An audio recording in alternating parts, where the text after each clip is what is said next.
Dulu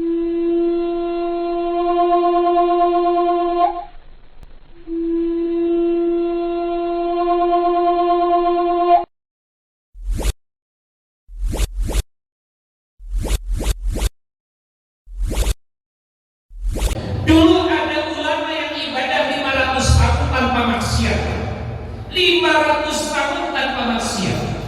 Ketika dia wafat, apa kata Allah? Malaikat masukkan orang tersebut ke dalam surga. Tapi menolak, kan?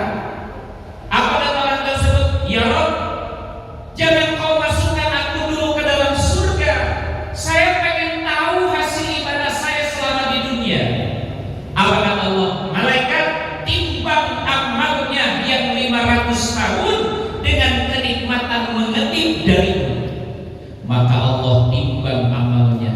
Satu timbangan ibadah 500 tahun, yang sebelahnya timbangan kenikmatan Allah yang namanya mengetik. Ternyata ketipan yang kita dapat itu jauh lebih berat ketimbang ibadah yang 500 tahun. Masya Allah. Kita mah nggak mungkin ibadah 500 tahun, Pak. Umur nggak nyampe, betul ya? Tapi insya Allah mudah-mudahan ibadah kita diterima oleh Allah Subhanahu wa Ta'ala. Rahmat, Pak. Nih, kalau kita berbicara tentang rahmat, ingat doanya Nabi Adam alaihi salam, istighfarnya Nabi Adam alaihi salam yang Allah abadikan dalam Al-Quran. Rabbana zalamna anfusana wa illam taghfir lana wa tarhamna lanakunanna minal khasirin. Rabbana zalamna anfusana, ya Allah, sungguh kami telah melakukan kezaliman terhadap diri kami.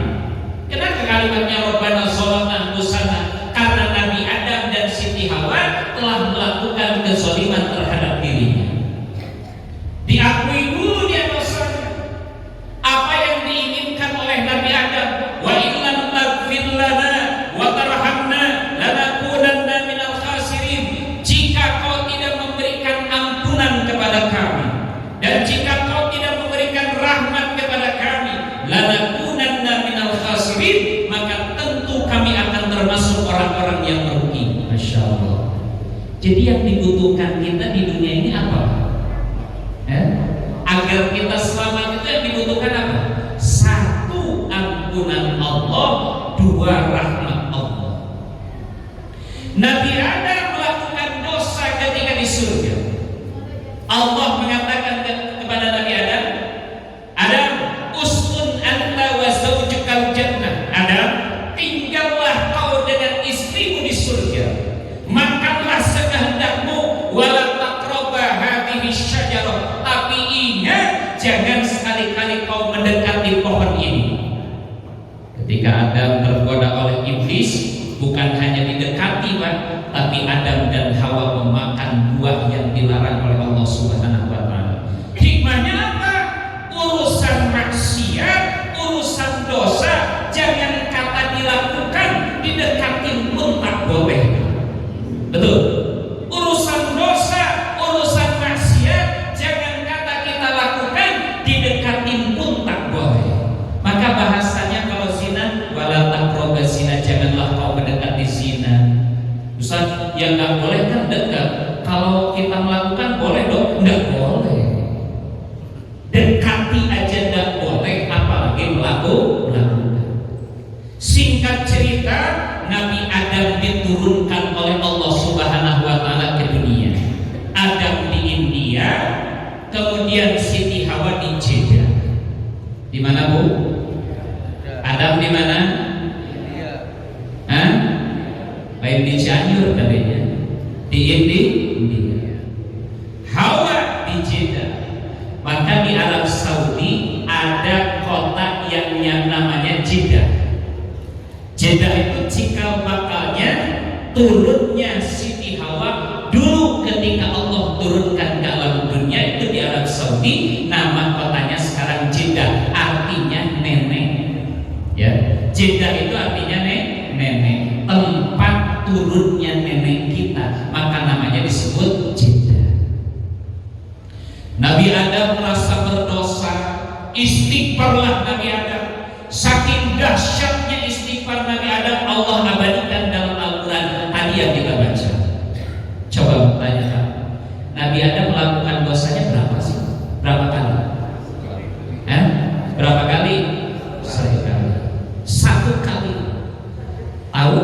istighfarnya Nabi Adam berapa tahun?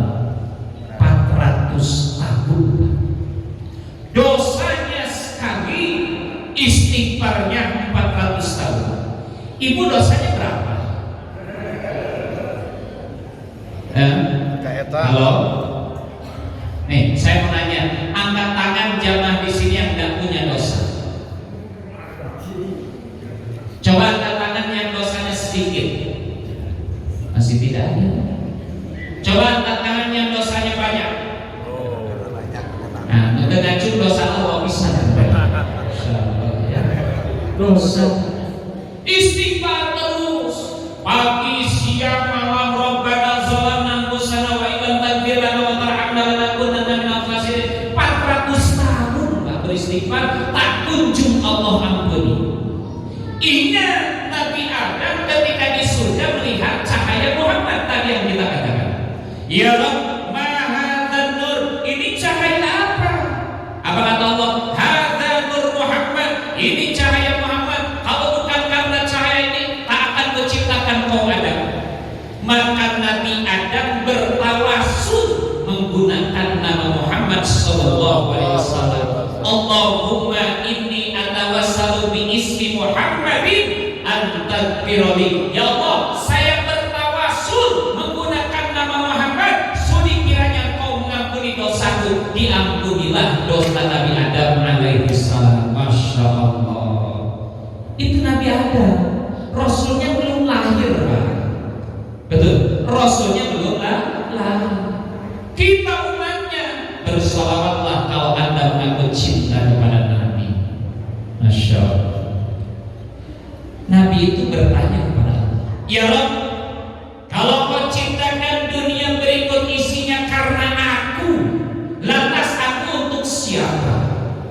Maka dijawab oleh Allah, engkau Muhammad untukku. Maka gelar Nabi Muhammad Habibullah, kekasih Allah. Tidak ada nabi, seluruh nabi yang mempunyai gelar Habibullah kecuali Nabi Muhammad sallallahu alaihi wasallam.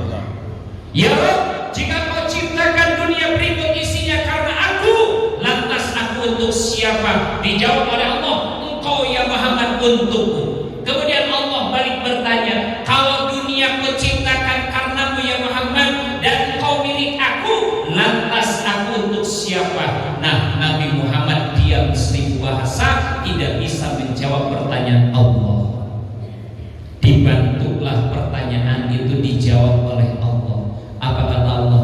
Aku untuk siapa saja dari umatmu yang memperbanyak sholawat kepadamu ya Rasulullah.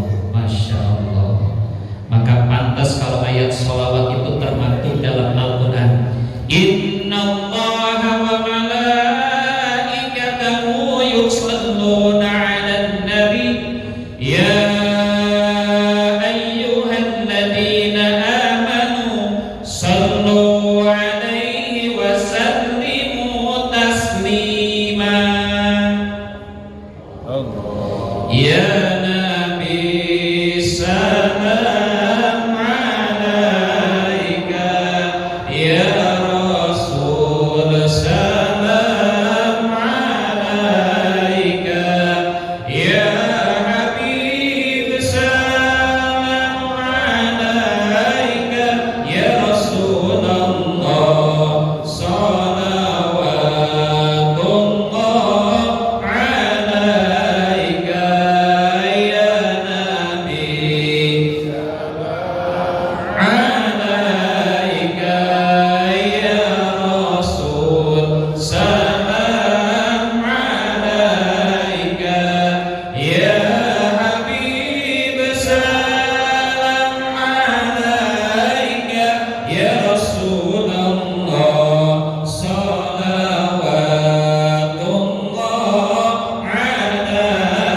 sallim wa barik alaih.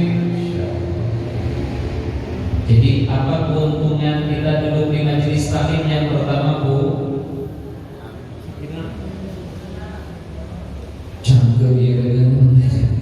Sakit, Allah memberikan ketenangan.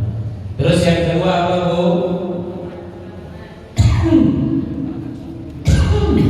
Kabatuk yang dua jawaban. Allah turunkan rahmat. Wa ghasyiyatuhum rahmah wa hafathumul malaikah. Keutamaan yang ketiga, Allah akan turunkan malaikat. Mohon maaf saya bertanya kepada semuanya, Bu, yang hadir pada saat ini apakah hanya kita toh? Yakin nggak bahwasanya malaikat ikut hadir? Yakin nggak bahwasanya malaikat ikut hadir? Pertanyaannya, kita, jumlah kita dengan jumlah malaikat mana yang lebih besar? Jumlah yang mana? Sudah dihitung? Ada kebanggaan di sini. Yakin, Yakin? Nah, malaikat itu hadir di mana ada kumpulan mengagungkan Allah dan Rasulnya. Beres nih kita ngaji, ada yang pulang ke rumah, ada yang langsung tidur, ada yang makan, bahkan ada yang nonton. Malaikat pulang menemui Allah. Kemudian Allah bertanya, wahai malaikat, Anda dari mana? Padahal Allah lebih tahu apa yang dilakukan oleh makhluknya. Kemudian malaikat menjawab, ya Rabb, saya mendatangi majlis yang di dalamnya mengagungkan Engkau. Saya menghadiri majlis yang di dalamnya bersalawat kepada Nabi-Mu. Saya menghadiri majlis yang di dalamnya berzikir dan mengagungkan asma-asma. Kemudian Allah bertanya kepada malaikat, oh malaikat, apa yang mereka mau? Apa yang mereka inginkan? Kemudian malaikat menjawab, ya Rabb, kumpulan majlis DKM Asy-Syafi'iyah ini pengen diampuni dosanya. Terus apa lagi? Pengen dimasukin surga. Terus apa lagi? Pengen dijauhkan dari api neraka. Terus apa lagi? Pengen diselamatkan dunia dan akhirat. Apa jawaban Allah? Saya telah mengabulkan doa-doanya. Amin. Jadi orang yang hadir di majelis taklim itu doanya dibawa oleh malaikat langsung dilaporkan ke Allah Subhanahu wa Ta'ala. Jadi untung tidak hadir di majelis taklim. Untung tidak? Enteng. Enteng dan untung. Halo? Untung tidak? Untung tidak? Enteng. Berat. Masya Allah. Wa ghasyiyatuhum rahmah wa hafathumul malaikah. Wa dzakarahumullahu fi man indah. Allah akan memuji kita.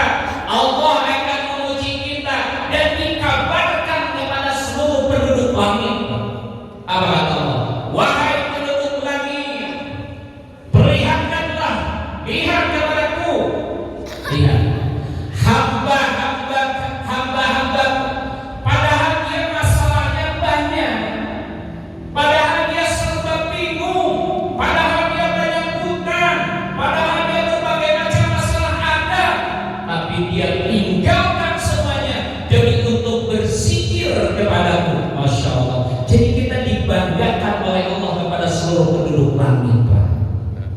Maka mudah-mudahan kita termasuk orang-orang yang dibanggakan oleh Allah kepada seluruh penduduk langit. Amin ya Allah ya Rabbal alamin. Maka bersyukurlah. Nih, syukur itu kan kata Rasul terbagi tiga, Pak. Asyukru yanqasimu ila salasati aqsam. Syukur itu dibagi tiga. Satu, asyukru bil mali. Yang kedua, asyukru bil jinani. Yang ketiga, asyukru bil qalbi.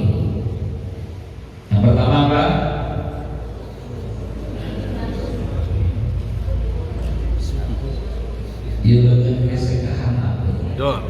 Yang pertama, asyukru bil mali. Yang kedua, asyukru bil jinan. Yang ketiga syukru bil qalbi. Pak, saya mau nanya Bu, menghafal hadis itu susah tidak? Susah tidak Pak? Susah. Tapi susah itu bukan berarti tidak bisa dihafal. Imam Syafi'i itu, kebetulan ini masih ada Syafi'inya. Imam Syafi'i itu gurunya Pak, susah dia menghafal. Kemudian dia lapor kepada gurunya. Sakautu ila waqi'i sahibzi fa'arsyadani ila tarkil ma'asi fa'akhbarani bi anna al-'ilma nurun la yuhdal ma'asi. Saya datang ke guru, wahai guru, saya ini susah menghafal. Apa kata gurunya? Fa'arsyadani ila tarkil ma'asi. Hei Syafi'i, jika kau ingin mudah menghafal urusan agama, maka tinggalkanlah kemaksiatan. Jadi sudah paham Pak sampai di sini? Sudah paham. Jadi kita itu akan semakin susah menghafal agama, akan lebih susah menghafal Quran, akan semakin susah menghafal hadis jika kehidupan kita terus bermaksiat. Kenapa? Fa'akhbarani bi anna al-'ilma nurun, karena gurunya mengatakan bahwasannya ilmu itu cahaya. Wa nurullahu la yuhdani 'alil 'asi, dan cahaya Allah tidak akan diberikan kepada orang-orang yang bermaksiat. Maka bagaimana caranya supaya kita mudah menghafal? Pertama, al-ilmu kas-sayyi wal kitabatu qayduhu qayyid suyudaka bil hibalil wasiqah. Ilmu itu seperti binatang buruan Pak. Binatangnya itu kan susah ditangkap Pak. Ya. Ilmu itu layaknya seperti binatang yang susah ditangkap.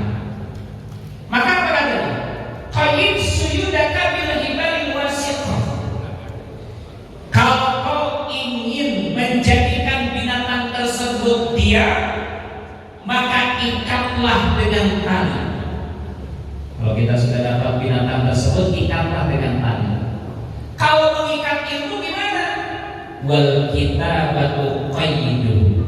Ilmu itu hanya bisa diikat dengan tulisan. Coba berapa orang di sini yang bawa tulisan? Oh, ibu ada, bapak-bapak ada yang bawa tulisan? Alhamdulillah. Saya mau berhusnuzon saja bapak-bapak palinter. Alhamdulillah. Saya mau berhusnuzon saja bapak-bapak mudah pahamnya. Alhamdulillah. Aina paham satu lebih pohon gitu Pak. Kebahagiaannya dan berarti orang hadir di majelis taklim insya Allah. Nah, syukur yang pertama asyukru bil mali, bersyukur dengan harta. Bersyukur dengan harta. Mohon maaf, peringatan Maulid ini harus pakai harta kan? Harus. Pakai harta. Ini bisa belinya pakai apa? Pakai uang, anggur, apalagi Ustaz sorry. Saya suka kurang fokus kalau lihat makanan. Insya Allah ya baik. Dengan uang, betul, dengan uang. Nah, makanya kenapa ahli sedekah itu kata Rasul, Allah khususkan surganya, bahkan surganya pintunya lebih lebar ketimbang surga-surga yang lainnya. Nama pintunya As-Sakhaya. Di As-Sakhaya ini pintu surga yang paling lebar dikhususkan bagi ahli sedekah. Insyaallah. Jadi yang korek nggak bisa masuk Pak. Ya. Kalau boleh diibaratkan seperti ini, malaikat labbaik ya Rabbi, kumpulkan seluruh umat Muhammad yang mereka dari golongan ahli-ahli sedekah. Siap. Maka malaikat akan mengumpulkan. Kata malaikat, yang sedekah 2000 sebelah kiri menjajah. Yang sedekah 50.000 sebelah kanannya berjajar. Yang sedekah 100.000 sebelah kanannya berjajar. Yang sedekah 1 juta sebelah Kira-kira barisan mana yang paling banyak? Mana Pak? Yang paling banyak barisan mana? 2000. Untungnya itu Pak. Untungnya Allah tidak melihat jumlah sedekah kita, tidak. Betul. Sahnya kita terus sedekah 2000, sah. 100.000, sah. 1.000.000, sah. Yang Allah janjikan, aku akan lipat gandakan sedekah. Maka kata Rasul, mana pasal mali dari sadaqatin bal yazda, tidak akan berkurang harta yang kau sedekahkan, tapi akan bertambah dan bertambah. Maka tidak ada cerita ahli sedekah miskin. Betul. Tidak ada cerita ahli sedekah miskin. Mudah-mudahan kita termasuk ahli sedekah. Amin. Ustaz, iya. Saya